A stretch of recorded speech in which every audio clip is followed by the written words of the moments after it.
Good morning, and welcome to the Motivational Devotional, where we are merging motivation and spirituality to create a daily dose of confident positivity. I hope that this morning's podcast will help you to be more spiritually and positively motivated so that you can transform your day. Can you imagine watching one of those home improvement shows where they start gutting a building and knocking down walls, and they knock one down and cause the whole building to fall? That would be absolutely terrifying, though it might make good TV. Yeah, it's probably been done already in that case. Well, the average person who isn't familiar with how things are built might be afraid that would happen in any part of the house if they took a sledgehammer to a wall. It could, but it isn't likely. It would have to be in the right place, or wrong, however you look at it. In any building, there are walls that bear the load of whatever is above them, whether it is another floor or the roof.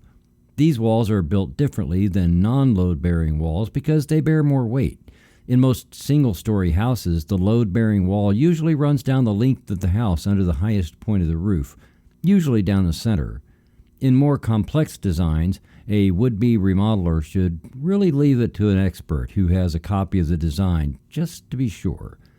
When remodeling a house, if a person wants to remove a wall and change the floor plan, the first consideration is whether that wall is load-bearing or not.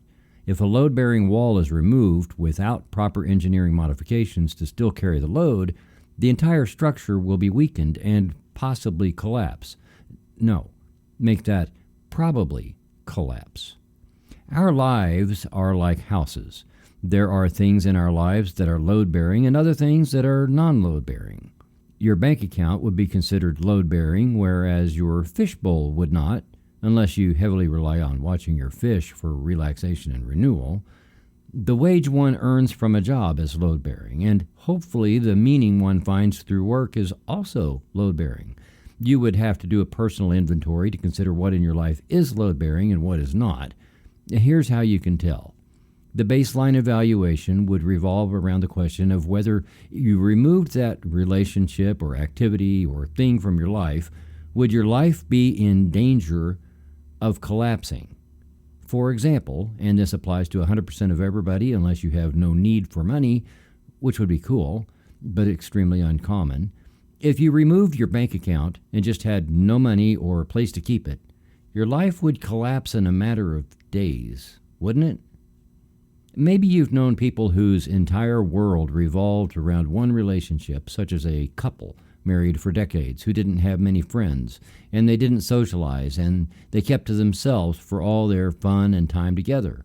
When one spouse dies, the other's life goes into a tailspin and teeters on collapse because each spouse was the only load-bearing wall in the other's life.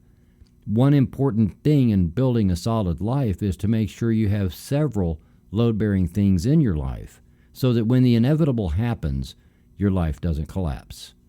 When I have experienced great loss in my own life, it has been friendships and coping strategies that helped bear the load so that my life didn't collapse.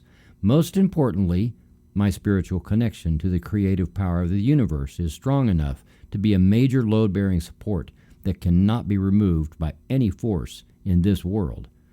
God's Spirit is the most reliable load-bearing source we can have because, compared to that, everything else can be subject to remodel, and events in this world have weird ways of showing up with a wrecking crew when least expected. Fortunately, God will take care of the engineering modifications as the universe remodels things in your favor, but we all need to remember that relying on our spiritual source bears the load while inevitable modifications happen.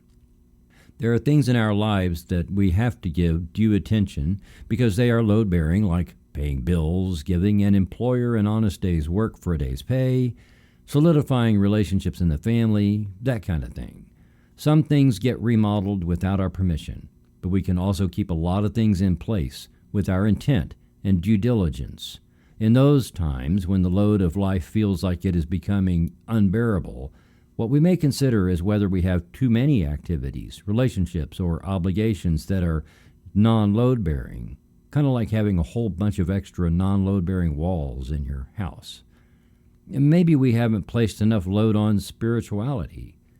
Removing some non-load-bearing things out of our lives can free up the floor plan or the design so that we function daily in a more livable environment in which we can thrive. That's the environment where we experience and know that all of creation is conspiring in our favor. Trust that the universe always has your back and you'll never have to carry the load all by yourself. Coach Lou Holtz once said, "It's not the load that breaks you down, it's the way you carry it." Thank you for taking the time to listen today.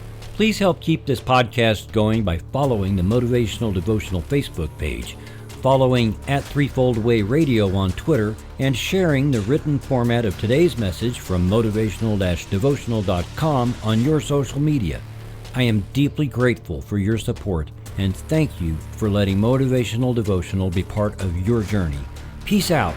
See you tomorrow.